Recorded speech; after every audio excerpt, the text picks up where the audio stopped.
On s'entretient avec M. Alain Dion, président du Parti québécois de Rimouski. Bonjour, M. Dion. Bonjour.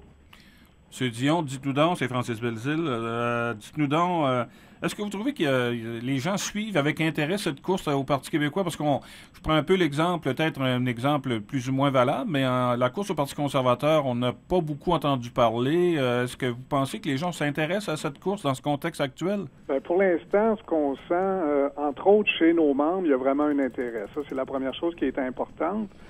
Contrairement au Parti conservateur, bien sûr, le Canada, c'est loin de nous autres, donc j'ai l'impression que les Québécois sont plus intéressés par ce qui se passe à l'intérieur du Québec. Fait qu'on espère que les prochains débats vont être de plus en plus courus par la population, suivis par la population. Mais tu vois, au premier débat, il y avait quand même 4000 personnes qui ont suivi le débat sur le net, donc c'est un début qui est intéressant.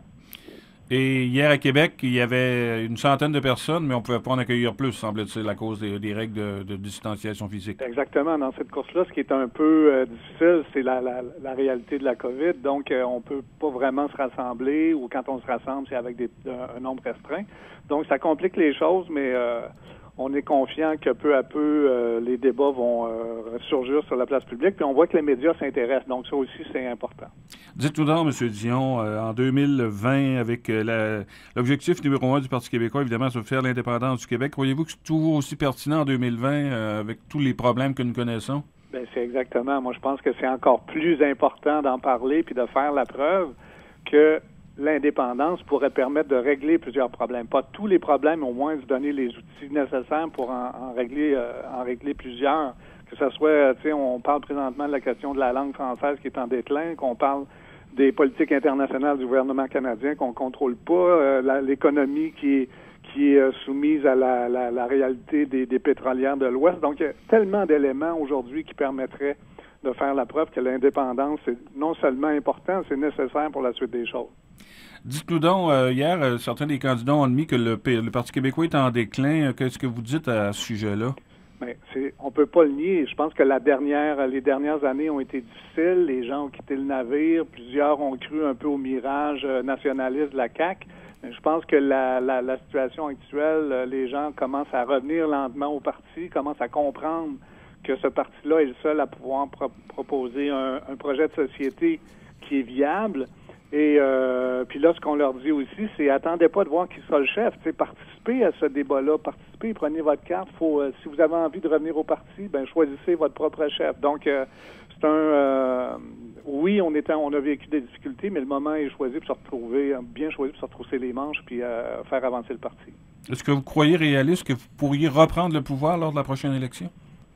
Écoute, on fait de la politique pour prendre le pouvoir. Je ne sais pas si 2022 sera le moment où on le reprendra. On a un parti, comme je le disais, à rebâtir, puis il faut reconquérir l'électorat, mais on a vu avec l'élection fédérale comment le Bloc a vécu une remontée importante, donc pourquoi pas pour nous.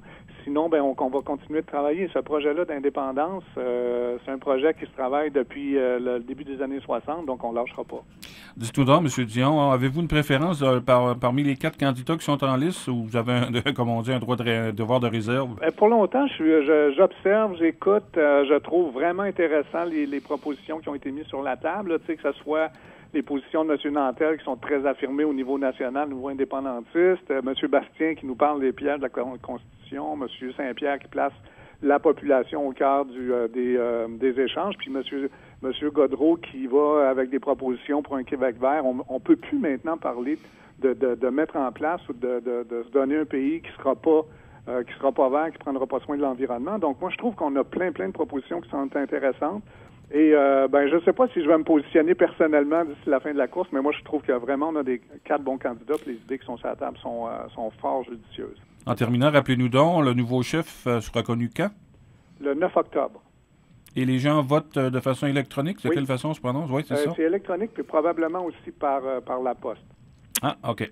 Mais donc, il reste 2 débats. On invite la population. C'est des débats qui ont lieu soit sur Facebook ou encore sur YouTube. Et bien sûr, les gens qui veulent devenir membres ont jusqu'au 9 septembre pour les nouveaux, 18 septembre pour les gens qui sont à renouveler. Et pour élire le chef, il faut être soit sympathisant ou encore membre du PQ. Alain Dion, président du Parti québécois de la circonscription de Rimouski. Merci beaucoup. Je vous remercie. Au revoir. Bonne journée.